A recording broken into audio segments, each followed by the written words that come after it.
Hyderabad LB Nagar BRS party వ్యవస్థాపకులు మాజీ ముఖ్యమంత్రి కేసీఆర్ జన్మదినం సందర్భంగా ఎల్బీ నగర్ నియోజకవర్గంలోని Hayath Nagar division BRS party నాయకులు డివిజన్ అధ్యక్షులు చండగోని శ్రీధర్ గౌడ్ మరియు గొరిగి ప్రదీప్ కుర్మా ఆధ్వర్యంలో బీఆర్ఎస్ శ్రేణులు హయత్ నగర్లోని శివాలయంలో మృత్యుంజయ హోమం నిర్వహించారు.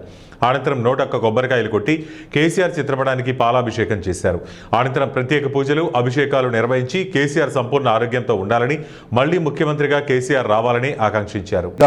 గౌరవ తొలి ముఖ్యమంత్రి కేసీఆర్ గారి పుట్టినరోజు సందర్భంగా ఈరోజు హైదనార్ డివిజన్ బీఆర్ఎస్ పార్టీ ఆధ్వర్యంలో కేసీఆర్ గారి పేరు మీద మృత్యుంజయ హోమం మరియు 101 కొబ్బరికాయల కార్యక్రమం చేపట్టడం జరిగింది. అదేవిధంగా హోమం జరిపి కేసీఆర్ గారికి అష్టారోగ్యాలు ఎల్లప్పుడూ సకల ప్రజల అందరరావు గారి జన్మదిన సందర్భంగా మేము ఇక్కడ హైత్ నగర్ పాత శివాలయంలో మృత్యుంజయ హోమం చేపించినము. ఆయనకు సకల ఆయురారోగ్యాలు, అష్టైశ్వర్యాలు, మంచి ఉన్నత పదవులు, ఇంకా మంచి ఆరోగ్యం